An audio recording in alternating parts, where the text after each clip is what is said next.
ठीक आहे. आपण मागच्या लेक्चरला जॉमेट्रिकल प्रोग्रेशन मध्ये डेफिनेशन काय बघितली, मोठी टर्म डिवाइड बाय लहान टर्म म्हणजे T2 बाय T1, मोठी टर्म डिवाइड बाय अलीकडची term T2 by T1 is equal T3 by T2 is equal to constant, म्हणजे एक फिक्स कॉन्स्टंट व्हॅल्यू येत असेल 5, 4, 3, 2, -1 अशी एखादी फिक्स कॉन्स्टंट व्हॅल्यू येत असेल भागाकारांची, तर त्याला आपण जीपी असं म्हणतो. GP means geometrical progression. हे आपण मागच्या लेक्चर त्याच्यावर एक्झाम्पल पण घेतलेले आहे. त्याच्यानंतर यांचं terms Tn is equal to a into r ची n-1. इथं a फर्स्ट टर्म असते आणि r काय असतो, कॉमन रेशो असतो. ठीक आहे. आता ह्याच्यावरचे पुढचे एक्झाम्पल्स घ्यायचे. Question number 2. क्वेश्चन नंबर 1 आपण मागच्या एक्सरसाइजला घेतलं होतं सिक्वेन्शियल सिरीज मध्ये. ठीक आहे. आता जीपीचे एक्झाम्पल बघायचे. Question number 2 for the GP. Question number 2 for the GP. GP means geometrical progressions. If r is equal to 1 by 3, a is equal to 9, तर find T7 म्हणजे जीपी ची 7वी टर्म्स काढा. त्याची पहिली टर्म्स 9 असेल. ठीक आहे. तर त्याची 7वी टर्म्स काय असेल असा क्वेश्चन केलाय. पहिली टर्म 9 असेल तर 7वी टर्म्स काय असेल, आणि त्याचा कॉमन रेशो 1/3 आहे. तर ठीक आहे. 7वी टर्म कशी काढायची बघा. सोल्युशन किंवा a is equal to first term is equal to 9 आणि r म्हणजे common ratio is equal to 1/3. त्या दोन गोष्टी दिलेल्या आहेत तुम्हाला. a is equal to 9, ठीक आहे, आणि r is equal to 1/3. नाव nth टर्म, नाव tn चा मॉडेल सांगा जीपी मध्ये काय आहे. tn a into r ची n-1. Okay. We find T7. आपल्याला काय फाइंड करायचंय, वी फाइंड T7. बरोबर आहे. 7वी टर्म फाइंड करायची. T7 म्हणजे यांच्या ठिकाणी काय प्लेस करायचंय, 7. n म्हणजे टोटल टर्म्स 7वी ही टर्म आहे तुमची लास्ट. a इंटू r ची 7-1. आता a ची व्हॅल्यू किती आहे, 9, आणि r ची 1/3 आहे. 9 इंटू 1/3 ची 7-1. a इज इक्वल टू 9 आणि r इज इक्वल टू 1/3. किती आहे ना T7, 9 इंटू 1/3 ची 7वी. सोडवत जाईल. मग मी असं बघू, therefore T7 is equal to 9. 9 म्हणजे 3 स्क्वेअर आणि 1/3 raised to 6. 9 म्हणजे 3 स्क्वेअर आणि हे 1 ची 6 1 असणार, 3 ची 6 1 ची 6 3 ची 6. 1 ची 6 किती असणार, 1च.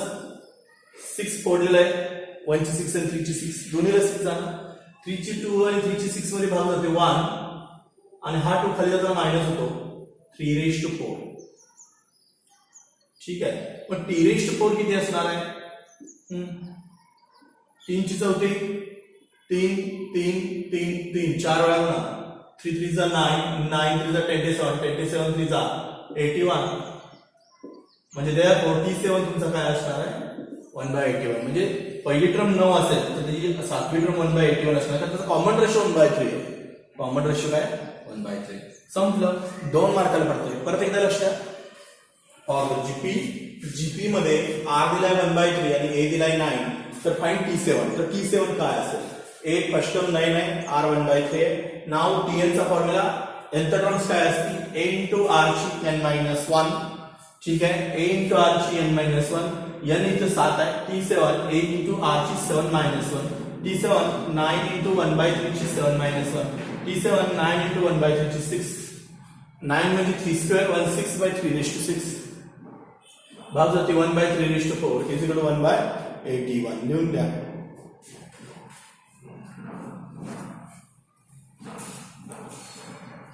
ठीक आहे. Next examples for the GPs मध्ये. फॉर द जीपीज मध्ये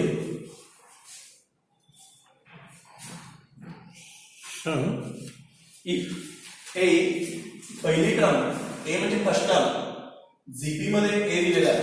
GP means geometrical progression. A 7/243, 7/243, r is equal to 3 आणि find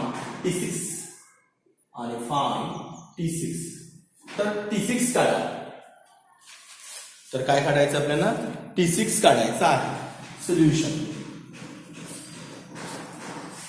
given 1, A is equal to 7 by 243. A is equal to 7 by 243. A with first terms. R will have 3. Now, Tn चा formula काय? Now, Tn, nth term in GP, nth term in GP, geometrical progressions मध्ये, nth term कशी काढतो Tn? A into Rg and minus 1. Then आपल्याला T6 काढायचा आहे. We find T6. n बरोबर 6. A into Rg 6 minus 1. T6 is equal to A into Rg 5. आता A आणि R ची व्हॅल्यू आपण A ची व्हॅल्यू 7 by 203 आणि R ची घे 3. इथं वापरा. कसा होतो बघा T6. A ची व्हॅल्यू आहे 7 by 243. R आहे 3, G5, ठीक आहे. मग कसं ना 7 by 243, 3 ची 5th पॉवर 1 2 3 4 5, 3 3 जा 9, 9 3 जा 27, 27 3 जा 81, 81 3 जा 243. पाडे पाड व्हायचे. 81 त्रिक 243, 81 के 81, 81 दुनी 162, 81 त्रिक 243, 81 चौक 324, 81 पंची 405, 81 70 486, 81 70 567. पाडे पाड पाहिजे. 81 8 648, 81 90 729, 81 10 810, 81 ची पाडे पाड पाहिजे. 81 त्रिक 243. ठीक आहे. आता 81 चा पाडा तुम्ही पाठ करत नाहीये आणि पाठ करू पण नका, नाहीतर 11वी सगळी यातच जायची पाठ करणार. ठीक आहे. आता 3 ची 5वी पॉवर आहे 243. 243 cancel. T6 is equal to 7. तर 7वी टर्म 7 येईल. पहिली टर्म जर 7 243 तर रेशो त्याचा R इक्वल 3 असेल तर 7वी टर्म असतील 7. ओके, लिहून घ्या. एक होमवर्कला देतो तुम्हाला मी, असंच प्रयत्न करा, काही अवघड नाहीये. इथे होमवर्कला घ्यायचं आहे आणि सोडवून पर्सनल व्हॉट्सअपवर टाका. A is equal to 7, R is equal to 1/3 आणि फाइंड T6. होमवर्क. एक फर्स्ट टर्म जर 7 असेल आणि R जर 1/3 असेल तर 7वी टर्म काय असेल शोधा, म्हणजे सापडेल. ठीक आहे, व्यवस्थित सोडवा. नेक्स्ट एक्झाम्पल्स होमवर्कला घेतलं. नेक्स्ट घ्या. फॉर जीपी मध्ये जॉमेट्रिकल प्रोग्रेशन्स मध्ये, फॉर जीपी मध्ये if A is equal to 5,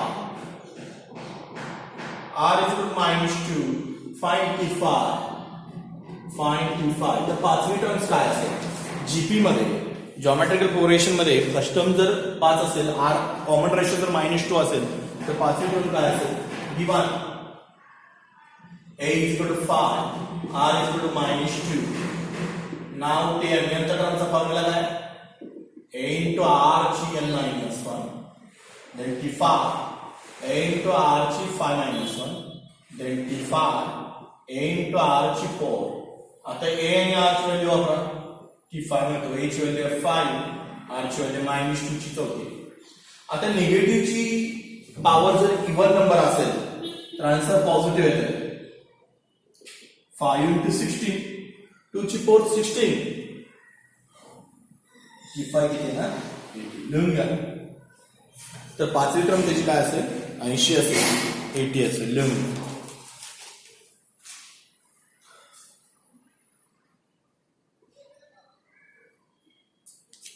ठीक आहे.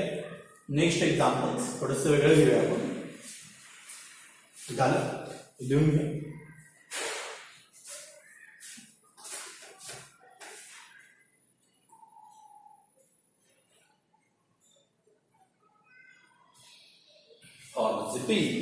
GP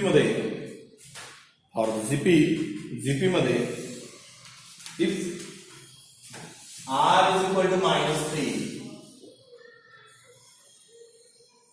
T6 is equal to 1701, तर फाइंड आहे. थोडासा वेगळा क्वेश्चन आहे. मग आपला टर्म्स काढायला सांगा ते 6वी 7वी 8वी 10वी. इथे टर्म्स काढायचे नाहीये तर काय करायचं आहे? कॉमन रेशो दिलाय, 7वी टर्म दिलेली आहे, तर फर्स्ट टर्म काय असेल? हे म्हणजे काय? फर्स्ट टर्म लिहून घ्या. हा, आता हे कसं सोडवायचं बघा. Solution given r is equal to -3, t6 is equal to 701. तर फाइंड 1701. तर फाइंड इट. सोल्युशन. नाव परत tn चा फॉर्म्युला पाठवायचा. nth टर्म जीपी मध्ये पाठच करायची. tn is equal to a into r ची n minus 1. म्हणजे काय? tn is equal to a into r ची n minus 1. then tn हे किती आहे? फाइंड करायचं आहे आपल्याला. tn दिलाय 1701 a r minus 3 ची n minus 1. ओके. आणि आपल्याला t6 दिलेला आहे. सॉरी tn इथं t6 दिलेला आहे. n बरोबर 6 वापरायचं. t6 is equal to a into r ची 6 minus 1. t6 is equal to a into r ची 5. 6 का वापरला? कारण t6 दिलेला आहे, नॉट tn. t6 दिलेला आहे. t6 किती दिलेला आहे? 1701 a काढायचा आहे r minus 3 ची 5. 1701 is equal to a. 3 ची 5वी पॉवर मगाशी मी फाइंड केली 3 ची 5 किती आहे सांगा? 1 2 3 4 5. 3 3 चा 9, 9 3 चा 27, 27 3 चा 81, 81 3 चा 243. पण ही 5 ची पॉवर आहे ती ऑड आहे. ऑड असल्यामुळे काय होणार? -243. मायनस साइन येणार कारण पॉवर ऑड आहे. मी सांगितलं बेसिक लेक्चर मध्ये, पॉवर जर इवन असेल तर आन्सर प्लस येते, पॉवर जर ऑड असेल तर आन्सर मायनस येते. therefore a is equal to काय होणार आहे? हे याच्या डिवाइड झालं ना, 1701 डिवाइडेड बाय -243. 243 ने 1701 ला भाग जातोय का? 243 न 1701 ला भाग जातोय का? तर जातोय. पाडे पाड आहे. 243 सत्ते 1701. तुमची पाडेपाठ नाहीत ना. 243 की 243 243 दोन्ही गिरी 486 याचे पाडेपाड पाहिजे. 243 ते 729 पाडेपाड पाहिजे. समजलं? 243 चौक 972 पाडेपाड पाहिजे. ठीक आहे. सो असू दे. आता तुम्ही तेवढे पाठ करत बसणार नाही पाडे. ठीक आहे. -7 लिहून घ्या. नाहीतर भाग झाला 7 ना. 1701 ला 7 भाग जातो. 7 दोन्ही 14 3 7 चौक 28 2 7 त्रिक 21 243 आणि ह्याला 7 न भाग झाला 243 ना. 7 त्रिक 21 3 राहिले. हा उतरून घेते 3. 243 ला 7 न भाग जात नाही. नाही जात. 3 न जातोय. ह्याला पण 3 न गेला पाहिजे. हे लक्षात घ्या. 3 भागिले 1701 3 15 2 3 सम 18 2 3 7 21 567. इथं 567 आहे आणि ह्याला 3 भाग घेतल्याने 81 होते आणि 81 आणि 567 ला तुम्हाला भाग घालवता आला पाहिजे. 81 सत्ते किती येते बघा? 7 1 7 7 56. आन्सर येते 7. हे लक्षात घ्या. लिहून घ्या. तुमचा एक किती येतो? -7. मी 3 भाग घालवला हे ऍप्लिकेशन. ओके. लिहून घ्या.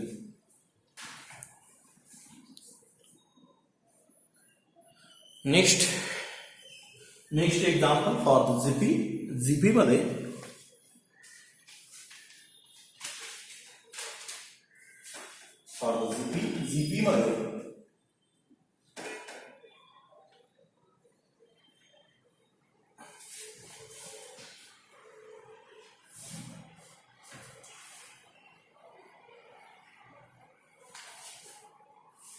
जीपी मध्ये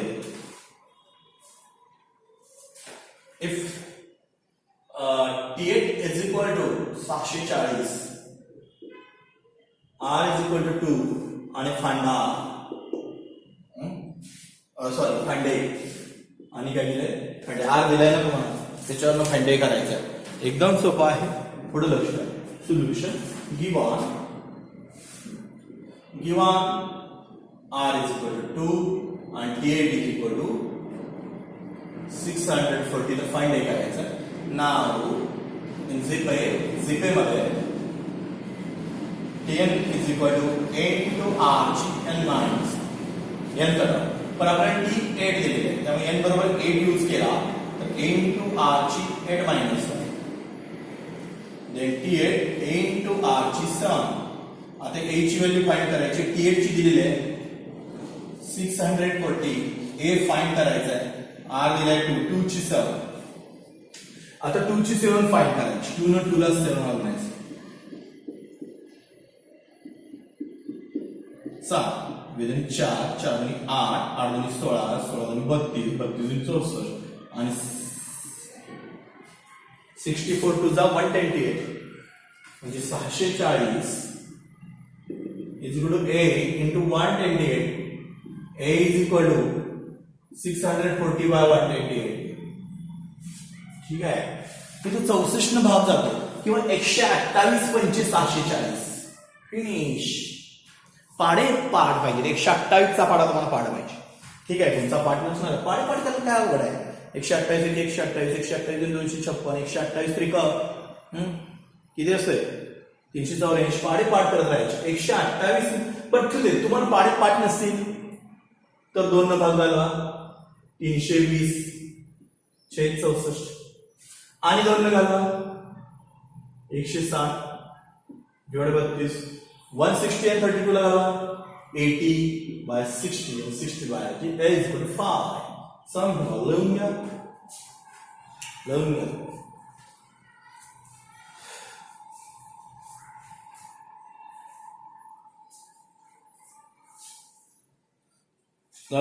next examples for the page GP मध्ये आणि लास्ट एक्झाम्पल ह्या टाइपचं म्हणजे क्वेश्चन टू तुमचा संपतो फॉर जीपी मध्ये म्हणजे जॉमेट्रिकल प्रोग्रेशन्स मध्ये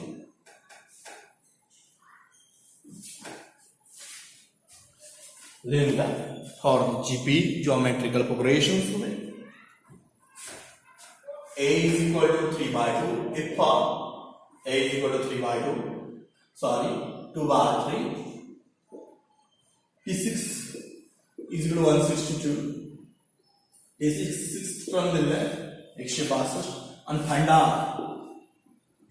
R तुम्हाला जॉमेट्रिकल प्रोग्रेशन मध्ये R टर्म फाइंड करायची आहे ठीक आहे solution given now solution given a is equal to GP मध्ये जॉमेट्रिकल प्रोग्रेशन मध्ये फर्स्ट टर्म दिलेले आहे दोन a is equal to 2 by 3 T6 दिला आहे 162 now Tn चा फॉर्म्युला काय आहे Tn a into R ची n minus 1 then T6 दिला आहे 6 वापरून घ्यायचा a into R ची 6 minus 1 T6 is equal to a into R ची 5 T6 आता a ने एवढा वापरा T6 दिलेला आहे 162 therefore 162 a किती दिला आहे 2 by 3 R फाइंड करायचा आहे R ची 5 आता तिकडे बघा हा 2 by 3 कडे जाऊन काय होणार 162 into 3 by 2 is equal to R ची 5 इकडे बघा हा 2 by 3 या साइडला येताना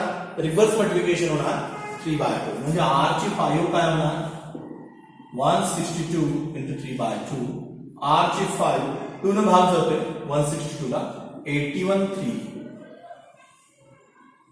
ठीक आहे म्हणजे R ची 5 81 म्हणजे 3 ची 4th into 3 81 बघा ना साइडला पण 3 ची 4th इथे 81 1 2 3 4 3 3 जा 9 9 3 जा 27 27 3 जा 81 3 ची 4th पॉवर 3 ची 4th into 3 ची 1 वरच्यांची ऍडिशन होणार 3 ची 4 plus 1 R ची 5 is equal to 3 ची 5 बेस पॉवर समान आहे power cancels R is equal to 3 power equal असल्यामुळे power cancel R is equal to 3 संपलं फाइंड R लास्ट एक्झाम्पल होतं एक्सरसाइज मधलं क्वेश्चन 2 मधलं फॉर द जीपी मध्ये a 2 by 3 दिला T6 162 दिला फाइंड a 2 by 3 T6 162 आहे Tn a into R ची n minus 1 T6 a into R ची 6 minus 1 T6 a R ची 5 162 2 by 3 into R ची 5 उलटून गुणिले 3/2 भाग जातो 81 into 3 म्हणजे 3 ची 4 into 3 3 ची 5 आणि r is equal to 3 लिहून घ्या व्यवस्थित स्क्रीनशॉट मारून लिहून घ्या काही प्रॉब्लेम नाही तुम्हाला आता जीपी मध्ये आपण ए आणि ट्रम दिलेला असताना ए फाइंड आर कसा फाइंड करायला गेला किंवा ए आणि आर दिले असताना ट्रम कशी फाइंड करायला गेली किंवा ट्रम आणि आर दिल्याने ए कसा फाइंड करायचा असे वेगवेगळ्या प्रकारचे एक्झाम्पल आपण क्वेश्चन 2 मध्ये बघितलेले ठीक आहे इथून पुढचे एक्झाम्पल आपण पुढच्या लेक्चरला बघू